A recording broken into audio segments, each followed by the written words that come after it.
Hi, I'm Kathy Callahan-Brady, and welcome to In the Trenches. And today we've got such a fun interview.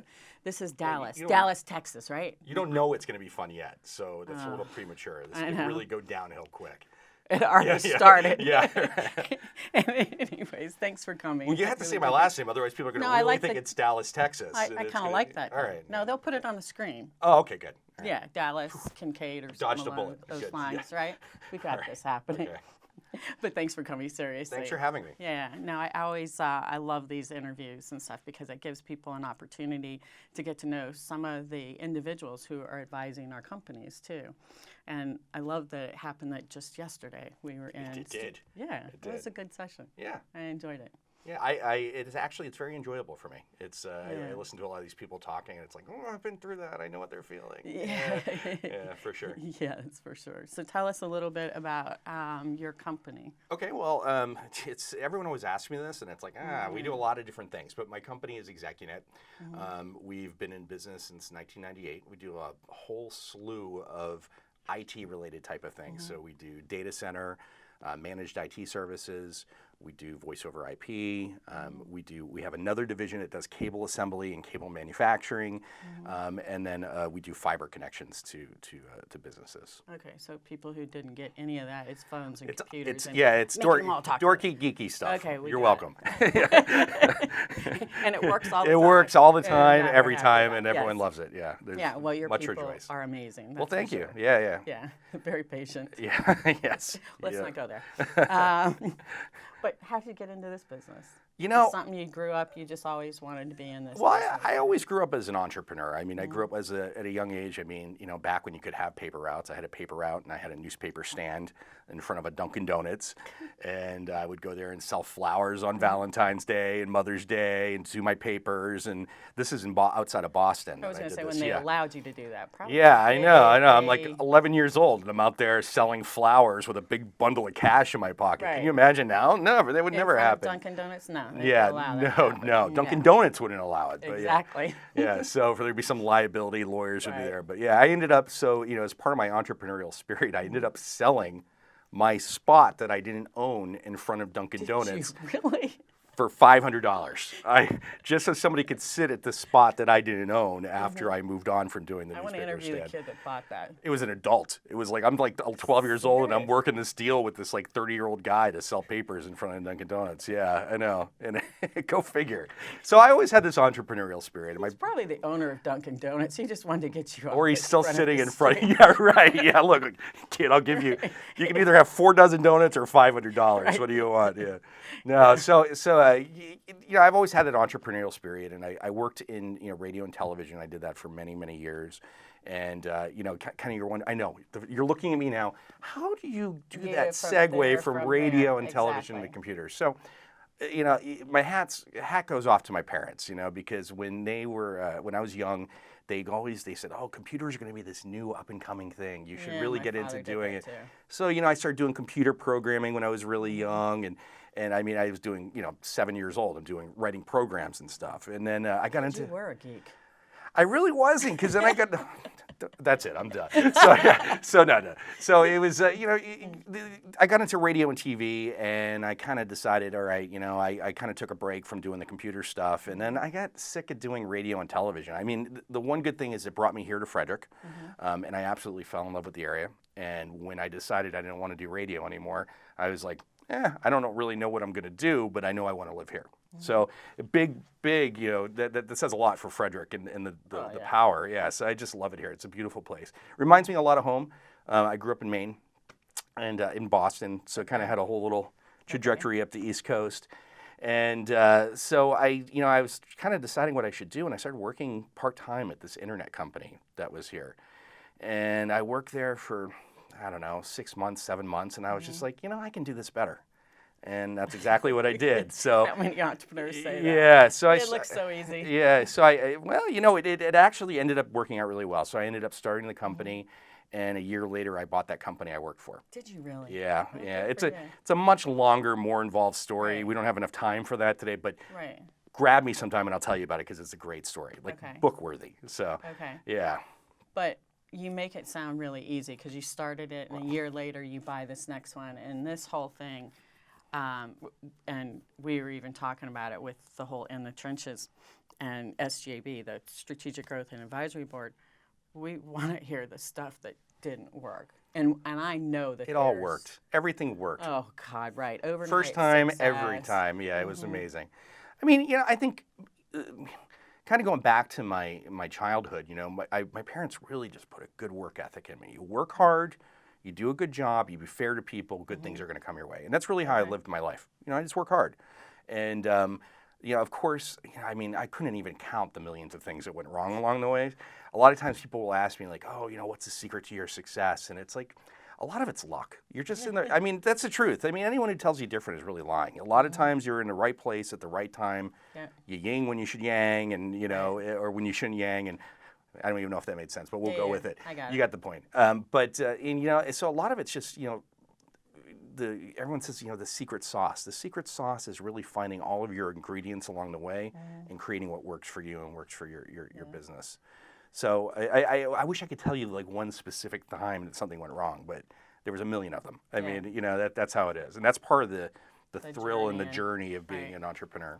Well, let me ask you something, because I know one of the questions that a lot of people have is it's easier to be kind of this solopreneur where it's just you and you're out there fixing computers or whatever it is. But how do you take that and go from that to you're at how many employees now? It's like 25. Yeah. That's a pretty nice size company and a pretty hefty payroll too. Yes. Yeah. Today is payroll, as a matter of fact. So yeah. What are you doing here? Yeah. How do you go from that to that?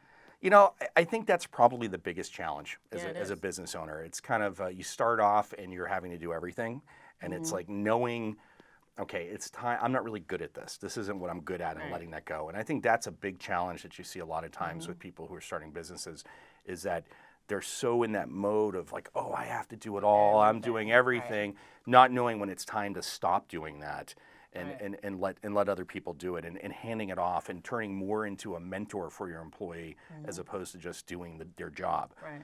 It's a challenge. I'd be lying if I didn't say it was a challenge today. I mean, it always is. I've gotten a lot better with it, but I think that's a huge challenge for business. It absolutely is. When did you get your first employee? 99. So 1 year after? Yeah. Wow. And he still works for us today. Wow. Yeah, I know. Is this your brother or something? No. I have nothing on him. He's like, he just likes to be there for some reason. Yeah.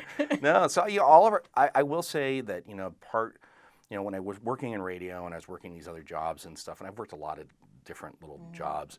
My dad owned a temp agency, and so I would like, if I was ever needing more money, I'd like, oh, I'll go do a temp job. So I would go do some random work someplace.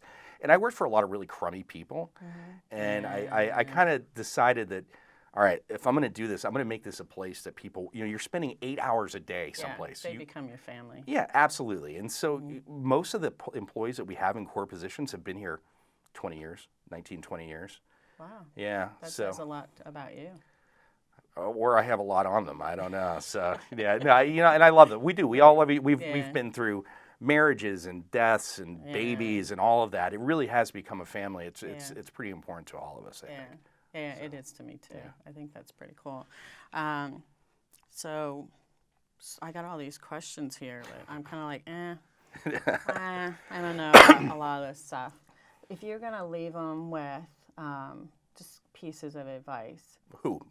My employees, or leave people watching? Everybody watching, because the world. Right. Okay. What would some of those things be? I mean, I'm hearing culture. I mean, culture is really key. I think that's super important. I think if you have employees that believe in your mission and believe in your product, it's going to take your company farther, way farther than you can alone. You have an army behind you of people, talking about how fantastic you are. That's definitely, going to help. But you know what I'm also hearing too? Because we talked about this yesterday, and I just heard you say your father had a temp agency. And so we're always talking about runway. How much runway do they have? And I had no runway when I started my business. Ooh, no. It was like, and that actually kind of helped a little bit, because you're like, I have nothing else. It's like that Richard Gere moment. I've got, Right. yeah, I got nothing else.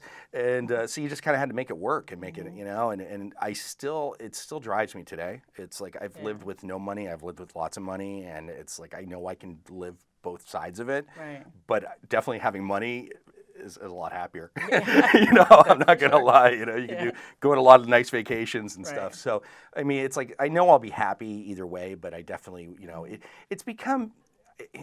See, now you're really. You're gonna making me start crying. No, Good. yeah, I know. I know. Wouldn't that be amazing for you?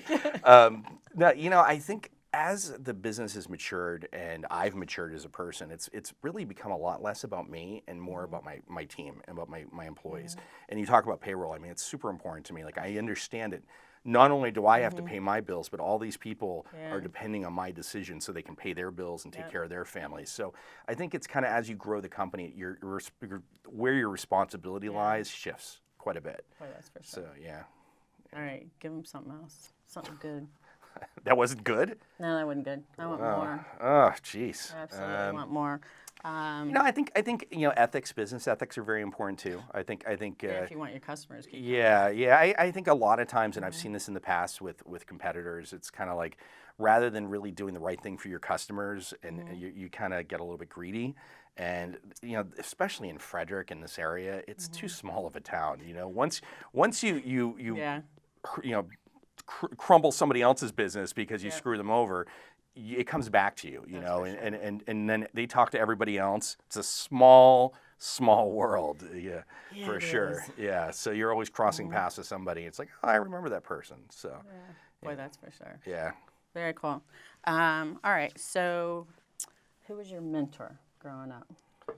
My dad. Or with business? My dad, definitely, for sure. Was it his business, the It was. agency? Yeah. Oh, very cool. Yeah. So he started it from, much like me, he started it with a $3,000 investment. And by the time he was done with it, it was doing $12 million a year. Oh, wow. So he grew it from a $3,000 That's pretty single impressive. investment, single employee, just him, and grew it to. Here in Frederick, too? It was in New England. So he had Okay. offices all throughout New England. Yeah. That's very sweet. So yeah, I learned a lot from him, Okay. for sure, and and then I'm always like I'm very interested in people, so I watch a lot, so how people are doing things and how people react. I'm pretty good at judging characters, and so you see bosses and you see how they act with people, and you're like, I'm not going to do that, or you see how people, I had a great boss when I worked in radio. Very inspirational, and I still talk to him to this day, and I tell him all the time, I'm like, you don't even understand like how much you've really had an impact, and how I treat my employees based on the way that you treated me, and working in radio, that's one thing I'll say I miss in my business is working in radio and television. You get together with a lot of goofy, creative people. Yeah. You don't get that so much in IT. There's not a lot of goofy, creative, people. So I really learned at a young age, teamwork, working with other people, being creative, bouncing things off the wall until something really sticks, and you don't do a lot of that, and so a lot of times I'll try to do that with my staff, and they just look at me like, huh? And so I think it's just like I said in the beginning, it's just taking all those ingredients, all those life lessons, and kind of making your own secret sauce based on that, and that's the secret to success. That's good advice. Yeah, Is it? I don't know. I don't know. I mean, We'll see how many what hits could you we say? get on this, this video. No, I'm kidding. But you know what you have to leave me with is a quote, and you know why? Okay. Yeah, so our graduation gifts Yeah. and stuff that we give to our clients it's actually beautiful, but it's all these different quotes from their advisors and stuff. So we want to leave them with something inspiring. So inspire us, dazzle us. He's like, you didn't tell me I was going to. Yeah, no, I mean, Yeah, it was supposed to be their book or a quote. all the things I'm thinking of are like, don't stink. Work hard. Yeah, exactly. But those are good. Yeah. I mean, determination and work harder than everybody that works for you. I mean, that's really what it comes down to. Be prepared to lead, I had a great quote, and I was thinking about it actually this morning, and I can't remember it. could I email you later? And we just put Sure, it as like we a, just yeah, stick it in there yeah. I'll afterwards. just do it on my phone. Like, oh, my quote was, Yeah. Then we no- can put it on the social media. yeah. So it was. I don't really get inspired by a lot of quotes, but this So one. all those quotes I send every Monday morning, you don't like I them? do read them. I do, but I'm like, no. Let me know what Yeah, I actually will. hit the, I will. hit the target on You want me to just send you back like a letter grade? Like, I appreciate see, that. you know. Exactly. No, I have one quote, and I'll send it to you so that way Okay. you have it. So, That'd be yeah, awesome. yeah. Well, you were fun. I appreciate Okay, it. good. Yeah. I hope so. I meant to take these back, and just Yeah? ask you questions. Go for What's it. your quote? Your favorite quote? I have two, actually. All right, tell me the number one. Oh, God. The Wasn't the number one you sent yesterday, right? One, In the email? Oh, God. Oh, no. That one. No, I always like the one, if your ship doesn't come in, swim out to meet it. Yeah, that's I a don't good know one. why. It's just like, you know what? Most of the time, your ship's not going to come in. You better get your butt out there. Yeah, people a lot of times Judge just it. think good things are good. Oh, yeah, I they think you have to just- work hard for it. I agree. Yeah, I agree. for sure. And then my other one is the one where they tried 1,000 times and then 100 times and then 10 times, and then there's that one crazy dreamer that failed over and over and over again and succeeded. Yeah, And that's being an entrepreneur as well. So it's not easy. no, it's not. For sure. Well, thanks for coming in. I appreciate it. Thanks again for having me. Are you kidding me? So you guys, thank you for watching In the Trenches and learning more about our advisors. And you'll find out more at fitzy.org. Have a great day.